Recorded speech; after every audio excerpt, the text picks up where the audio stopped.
Salve, salve galera, professor Palomares em mais uma aula de Direito Tributário para você. E para você que está chegando agora no canal, não se esqueça de se inscrever no nosso canal, vai dar um apoio sensacional aqui para esse professor. Além de se inscrever, clique aqui, dá um like no nosso vídeo, na nossa videoaula, faça a minha gentileza de ativar o sininho para você se manter sempre atualizado em diversas matérias do direito, como essa, direito tributário, assim como direito administrativo, contratos, responsabilidade civil, juizados especiais, consumidor, direito econômico, que nós vamos deixar diariamente essas videoaulas gratuitas, 100% online para você aqui no canal Professor Palomares no YouTube, tá legal?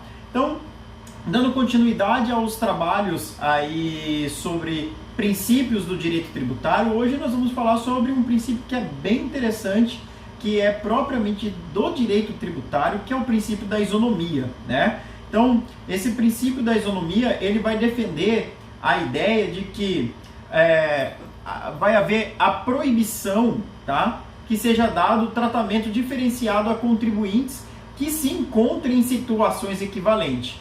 Então, nesse sentido, o princípio da isonomia, ele pode se desdobrar em três outras regras, em três outras garantias para fins de direito tributário, tá? Então vamos lá. Quais são esses três desdobramentos que visa a isonomia tributária? A primeira delas, o primeiro desdobramento é regra da irrelevância da capacidade civil para fins tributários. Isso daqui é muito interessante, né? A regra da irrelevância da capacidade civil para fins tributários significa dizer que pouco importa se você é absolutamente incapaz ou se você é capaz para a vida civil, conforme o Código Civil. Para fins de direito tributário, basta que uma pessoa incorra em fato gerador da norma tributária. Exemplificando, se você é absolutamente incapaz, mas é proprietário de um veículo automotor, você será responsável pelo pagamento aí do IPVA, tá? Terá a obrigação tributária para o recolhimento do tributo IPVA. Óbvio que se você não produz riqueza, vai ser o seu tutor, o seu curador, o seu administrador que vai fazer esse recolhimento para você, mas a obrigação tributária é justamente de quem incorre no fato gerador, tá? Então, para fins de matéria tributária, de direito tributário, a capacidade civil não vai invalidar, não vai lhe perdoar aí o recolhimento de tributo. Então, é óbvio esse raciocínio. Já pensou se a questão da capacidade civil valesse para o direito tributário? Todo mundo ia colocar, ou a grande maioria avassaladora ia colocar os seus pertences, as suas propriedades, suas rendas em nome de pessoas incapazes, dos seus filhos, dos seus netos e assim sucessivamente. Então, para evitar esse tipo de conduta, nós temos, através do princípio da isonomia, o desdobramento de que é irrelevante para fins tributários a capacidade civil das pessoas, tá? Assim como também o contrato particular, ele não tem força para alterar obrigações tributárias.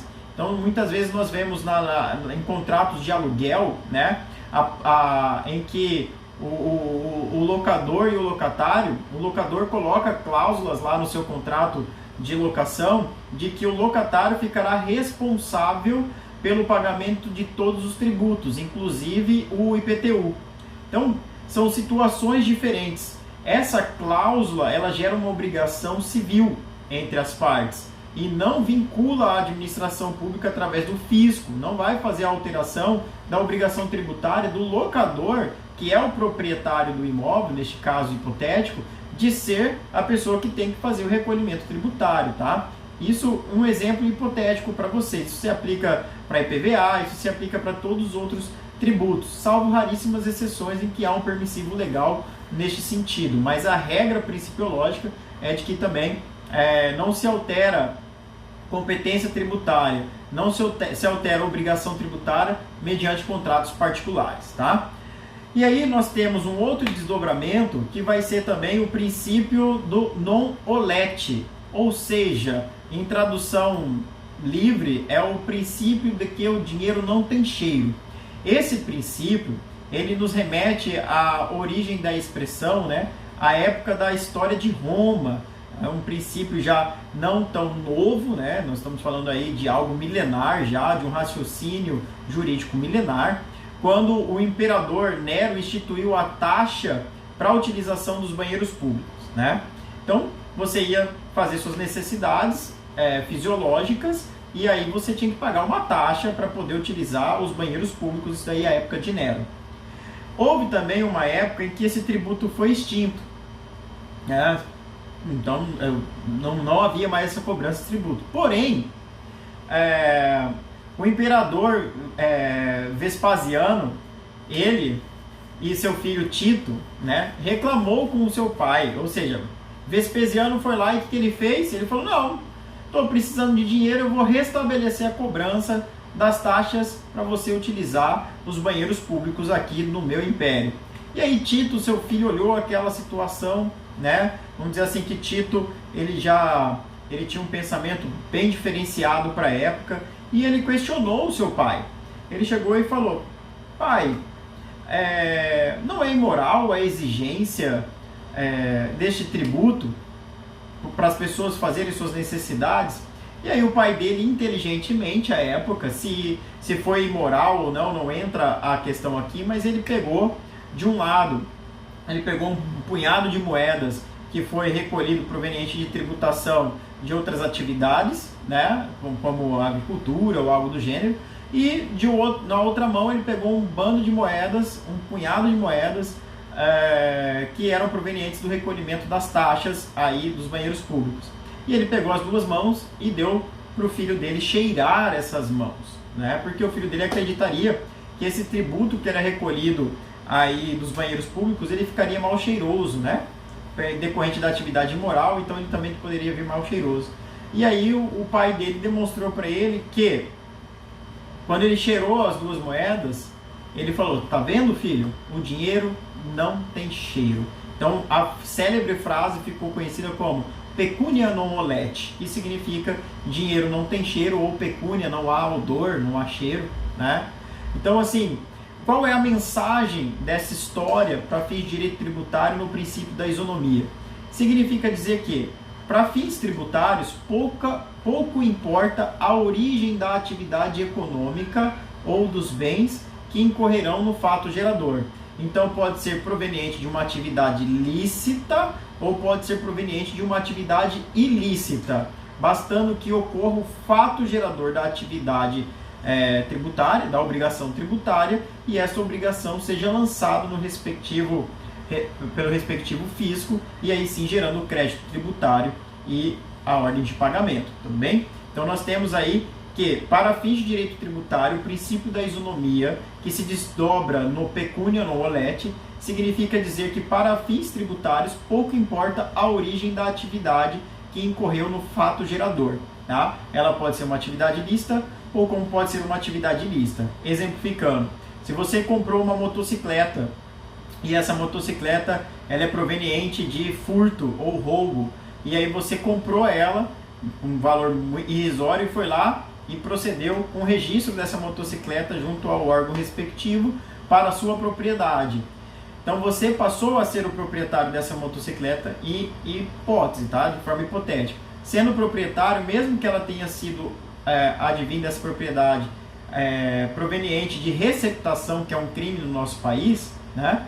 Mesmo sendo ilícita a forma que você teve a sua propriedade, essa motocicleta, será tributado aí através do IPVA, pelo fato de ser o proprietário, o mais novo proprietário dessa motocicleta, porém advindo de atividades ilícitas. Para o Estado, para fins tributários, pouco vai importar a origem, se é lícita ou ilícita. Óbvio que o Estado vai se preocupar sim com a origem, mas não no segmento tributário, não para fins de direito tributário, tá?